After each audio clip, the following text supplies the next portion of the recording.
এটা একটা সময়ের কথা। ভারতের একটি রাজ্য ছিল পুন্ডেচেরি। ওখানকার লোকেরা ছিল সাহসী এবং পরিশ্রমী। এই রাজ্যের একটি গরিব দরিদ্র কৃষক ছিল রামু। রামু আর তার পরিবার কোনো রকমেই চাষবাস করে সংসার চালাতো। রামু তার নিজের জমিতে অনেক পরিশ্রম করে চাষ করত।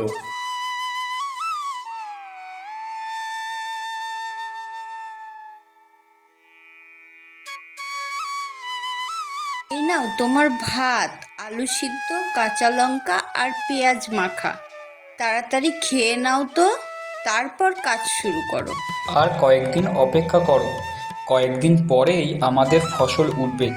তখন আমরা ভালো ভালো জিনিস খাবো। তখন আর এই আলু সিদ্ধ মাখা আর ভাত খেতে হবে না। আচ্ছা, তুমি তাড়াতাড়ি খেয়ে নাও আগে, তারপর কাজ শুরু করো। আর এসব নিয়ে এখন আর ভাবতে হবে না। আচ্ছা, আমি তাহলে গেলাম। ঠিক আছে।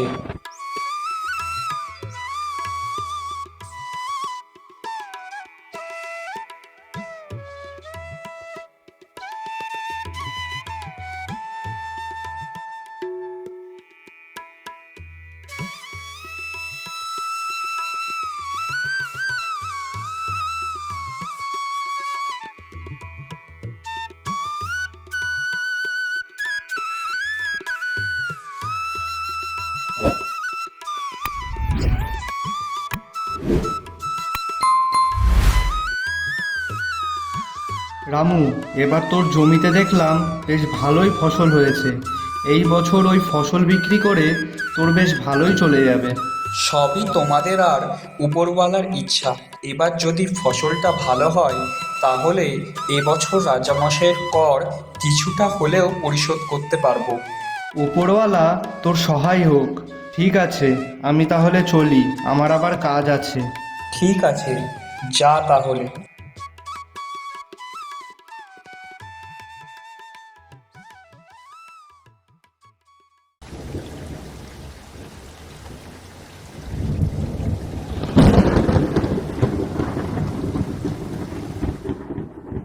আমাদের ফসলটা যে কি হবে গিন্নি, কি জানি। যা জোরে বৃষ্টি শুরু হয়েছে। চিন্তা করো না, শুধু উপরওয়ালাকে ডাকো, সব ঠিক হয়ে যাবে। হ্যাঁ, তাই যেন হয়।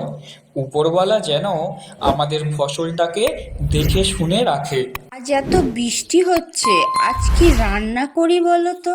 খিচুড়ি আর ডিম ভাজা করো। বৃষ্টির দিনে খেতে বেশ ভালোই লাগবে কিন্তু। তা ভালোই বলেছো তুমি। বর্ষার দিনে খিচুড়ি আর ডিম ভাজা হলে খাওয়াটা বেশ ভালোই জমবে। খিচুড়ি আর ডিম ভাজা করো। বৃষ্টির দিনে খেতে বেশ ভালোই লাগবে কিন্তু। আমি তাহলে এখনই রান্নাটা বসাই।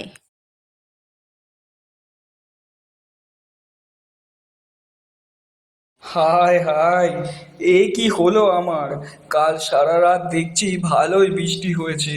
কি জানি আমার ফসলটার যে কি অবস্থা। বলি, একবার গিয়েই দেখো না। হ্যাঁ হ্যাঁ গিন্নি, আমি যাই, দেখে আসি ফসলের কি অবস্থা।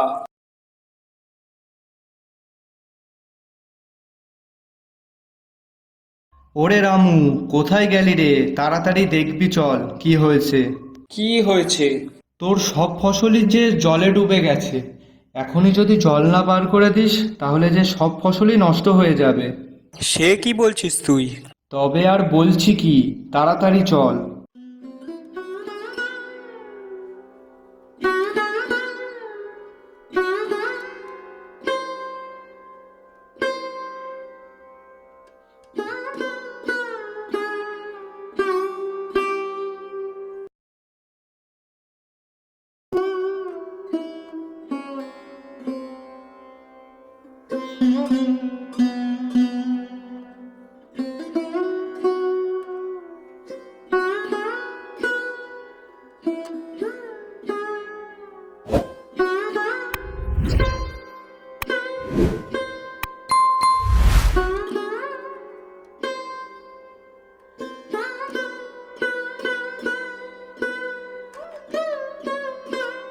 কি গো, তুমি এখনো মন খারাপ করে বসে থাকবে?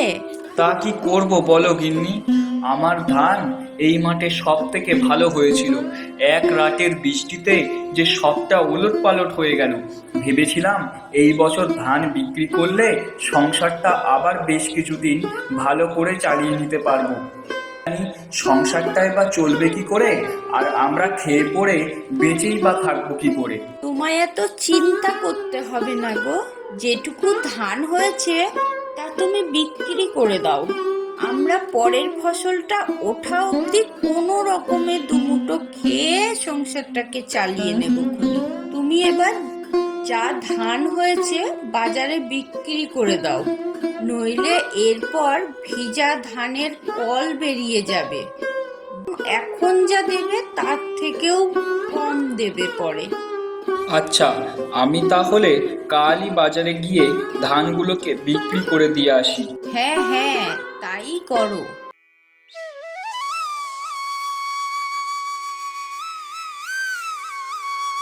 আরে রামু, তুই কোথায় যাচ্ছিস?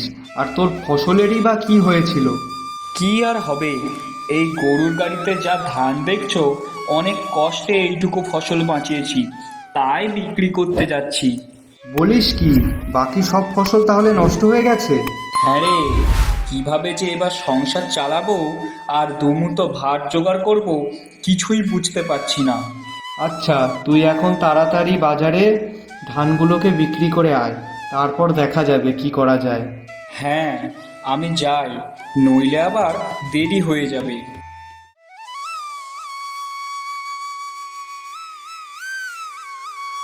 তোমাদের যার কাছে যা ধান আছে সবাই আমার কাছে নিয়ে এসো, আমি তোমাদের ভালো দাম দেব।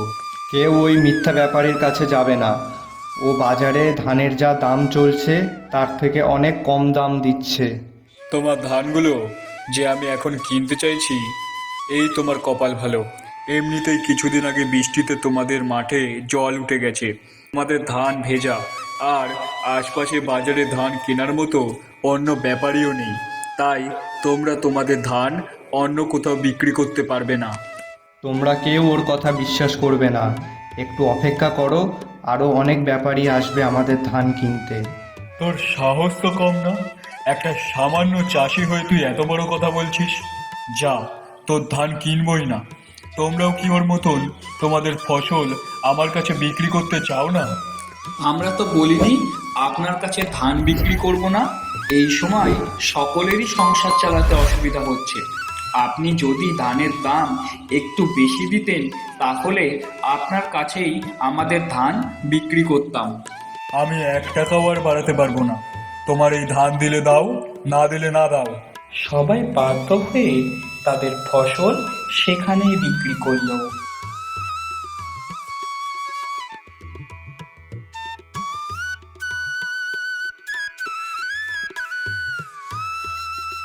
কি গো, বাজারে গিয়ে ধান বিক্রি করতে পেরেছো?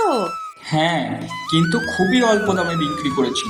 এই টাকা দিয়ে সংসারই বা চালাবো কি করে, আর রাজামশাইয়ের করই বা দেবো কি করে, কি জানি। উপরওয়ালা আমাদের জন্য যা ভেবেছেন তাই হবে। তোমাকে এখন আর এত চিন্তা করতে হবে না। তুমি এবার একটু বিশ্রাম নাও, আমি ততক্ষণে রান্না বসাই, খেয়ে শুয়ে পড়ো। ঠিক আছে, তাড়াতাড়ি রান্না করো, খুব কষ্ট হচ্ছে এই কয়দিন ধরে।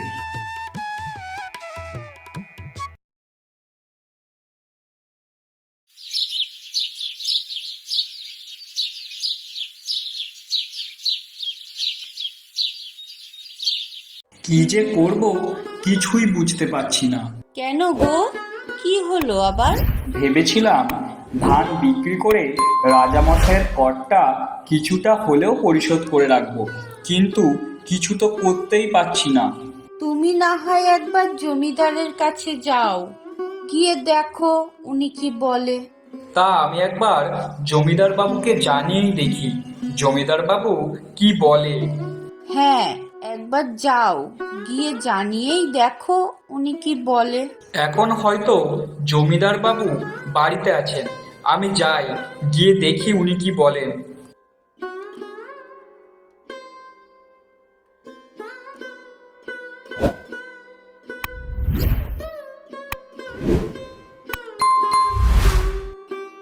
মা, আমার খুব খিদে পেয়েছে। একটু বসো, আমি খাবার দিচ্ছি। আজকেও পান্তা ভাত? একটু খেয়ে নে, তোর বাবা এলেও ওই পান্তা ভাতই খেতে দেব। বাবা কোথায় গেল মা? তোর বাবা জমিদার বাবুর কাছে গেছে।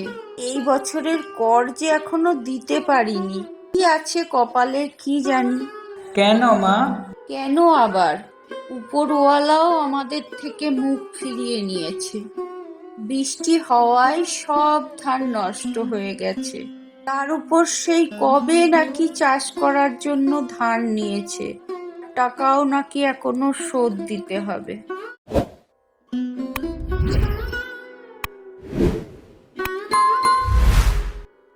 কি গো, জমিদার মশাইকে জানিয়েছো? কি বললো জমিদার মশাই? সবই আমার কপাল, বুঝলে। এবার মনে হয় ভিটে বাড়ির সাথে সাথে জমি জায়গাগুলোও যাবে। তাহলে কি হবে এখন? উপরওয়ালাই একমাত্র জানে। কত হাতে পায়ে ধরলাম, কর দীর্ঘদিন না দেওয়ায় তা বেড়ে নাকি এখন অনেক হয়েছে। এদিকে বৃষ্টির জন্য ফসল তো নষ্ট হয়ে গেছে, আর যেটুকু হয়েছে তা কোনো রকমে খেয়ে পড়ে থাকছি। ছেলেটাকেও ঠিক মতো খেতে দিতে পারছি না। এখন যদি করের টাকাটা ঠিক সময় মতো না দিই, তাহলে যেটুকু জমি আর ভিটে বাড়ি আছে সেটাও নিয়ে নেবে। তাহলে কি করব গো? জমি না থাকলে চাষই বা করব কি করে, আর আমরা খেয়ে পড়েই বা বাঁচবো কি করে?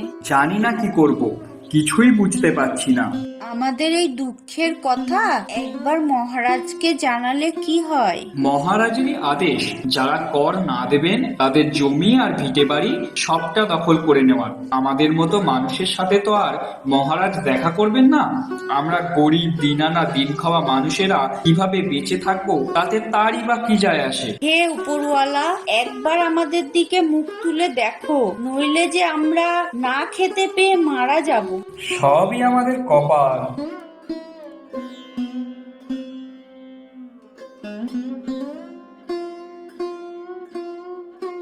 রাজ্যের কি সংবাদ মন্ত্রী? আমার প্রজারা সব কেমন আছে? কোনো খবর কি আছে তোমার কাছে? তারা যদি সুখে নাই থাকে তবে কিসের আমি রাজা? আমার প্রজারা যদি সুখে নাই থাকে তাহলে আমি কেমন শাসক?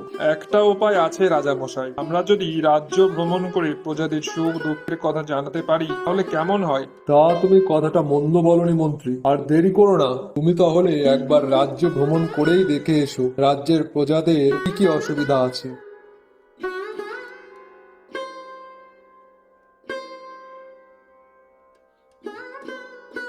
আজ কতদিন পর প্রাসাদ থেকে রাজামশাইয়ের কথা মতো ঘুরতে বেরিয়েছি। ঘুরতে বেশ ভালোই লাগছে, কিন্তু শুধু ঘুরলেই তো হবে না। রাজ্যের প্রজাদের সুখ দুঃখ বুঝতে গেলে তাদের কাছে থাকতে হয়, তাদের সমস্যাকে কাটানোর চেষ্টাও করতে হয়। মহারাজের এই বুদ্ধিকে আমি সমর্থন করি। আমিও চেষ্টা করব মহারাজের মতন তাদের পাশে থেকে উপকার করতে। যাই, সামনের গ্রামটায় গিয়ে দেখি কোথায় যদি একটু থাকার ব্যবস্থা করা যায়।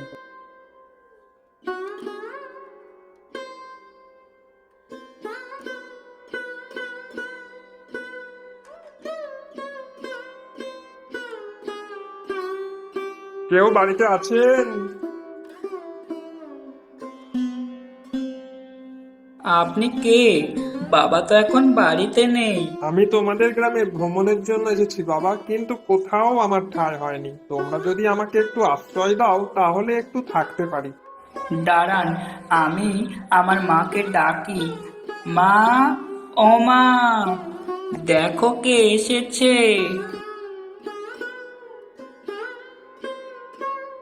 আপনি কে?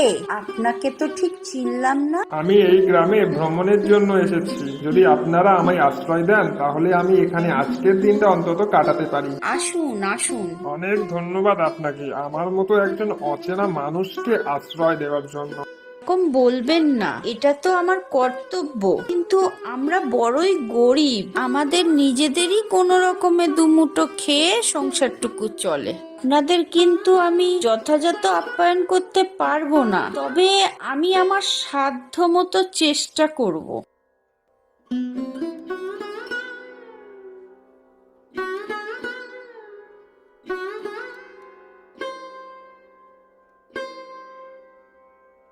গিন্নি, ওনাকে তো ঠিক চিনলাম না।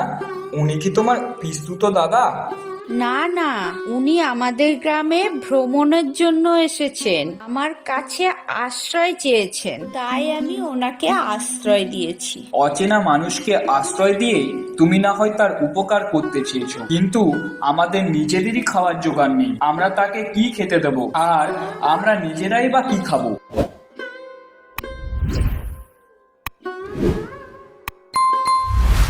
এই আপনি কি বলছেন দাদা? আপনারা যেটুকু খাবার খান আমাকেও সেইটুকুই দেবেন। না না, আমার সামর্থ্য অনুযায়ী আপনার সেবা করার চেষ্টা করব। আপনি অনেক দূর থেকে এসেছেন, আপনি বিশ্রাম করুন, আমি দেখি গিন্নির রান্না হলো কি। আচ্ছা, আপনাদের গ্রামে কি কোনো গুরুকুল নেই? ছিল তো, রাজামশাই নাকি জমিদারের লোকেদের দিয়ে গুরুকুল কবেই উচ্ছেদ করে দিয়েছে। ও, তা আপনাদের এখানে কোনো লোকজন চাষবাস করে না? করে, কিন্তু যেটুকু চাষ করে তার বেশিরভাগটাই রাজামশাইয়ের ভাগ দিতে চলে যায়। আর অনেকেই আবার চাষ করার জন্য কর নিয়েছে, সেই করও পরিশোধ করতে পারে না। এখন রাজামশাই আদেশ দিয়েছেন, আমরা যদি কর পরিশোধ না করতে পারি তাহলে আমাদের জমি বাড়ি সবটা কেড়ে নেবে। রাজামশাই যদি আমাদের জমি কেড়ে নেন তাহলে আমাদের যে না খেয়ে থাকতে হবে, ছেলেটার পড়াশোনাও করা হবে না। আচ্ছা, কাল তাহলে একবার জমিদার মশাইয়ের কাছে চলুন, ওনার সাথে কথা বলে দেখবো যদি আপনাদের পাশে দাঁড়াতে পারি। আপনি বাইরের একজন লোক হয়ে? না না, আপনার ওখানে যেতে হবে না, যদি আপনার কোনো ক্ষতি করে। আমি আগে একবার ওনার সঙ্গে কথা বলে তো দেখি, তারপর না হয় দেখা যাবে। আচ্ছা, আমাকে একবার আপনাদের গ্রাম ঘুরতে নিয়ে যাবেন? আপনি ঘুরতে যাবেন? ঠিক আছে, তাই নিয়ে যাব। আমার ছেলে আপনাকে ঘুরতে নিয়ে যাবে।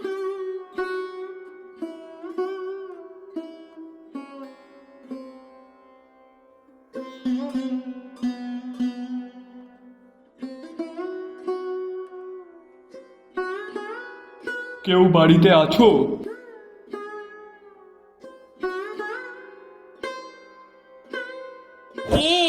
কি হয়েছে? জমিদার তোমাদের জমি তোমাদের কাছ থেকে দখল নিতে বলেছে। না না, আমাদের জমি আপনারা দখল নেবেন না। ধানের টাকা না দিলে তোদের ভিটে মাটি থেকে উচ্ছেদ করব। আমাদের জমি দখল করবেন না, দোহাই আপনাদের, ওটাই যে আমার শেষ সম্বল। কর পরিশোধ কর, তাহলে জমি ফেরত পেয়ে যাবি। ফসল যে সব নষ্ট হয়ে গেছে, ঋণের আর করের টাকা পরিশোধ করব কি করে? ধান নেবার সময় মনে ছিল না, কি করে পরিশোধ করবি? এইভাবে আমার জমি দখল করবেন না, আমায় একটা সুযোগ দিন, আমি সবটা পরিশোধ করে দেবো। এটাই তবে তোর শেষ সুযোগ।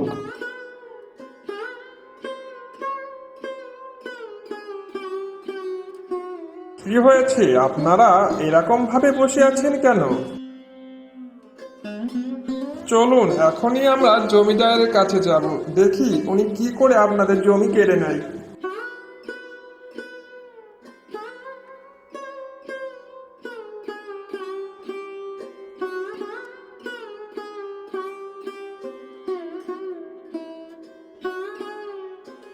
মশাইয়ের নাম করে জোর করে তোমরা করের টাকা আদায় করছো?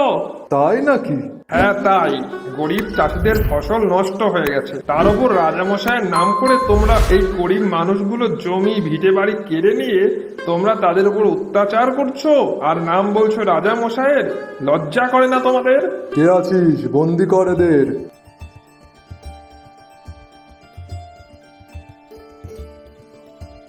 খবরদার, ওর গায়ে হাত দেবে না। এ কি, কে আপনি? আমি কে তা তুমি এখনই জানতে পারবে। মহারাজ, আপনি শান্ত হন। এত বড় সাহস আমার মহামন্ত্রীকে বেঁধে রাখার আদেশ দেয়? আপনি মহারাজ? হ্যাঁ, উনি এই রাজ্যের রাজামশাই।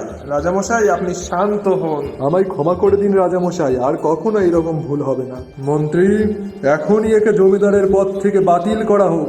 যে সকল মানুষেরা ফসল নষ্ট হয়েছে তাদের 5 বছরের কর মুকুব করা হোক। মহারাজ, সত্যিই আপনার কোনো তুলনা হয় না। মহারাজের জয় হোক।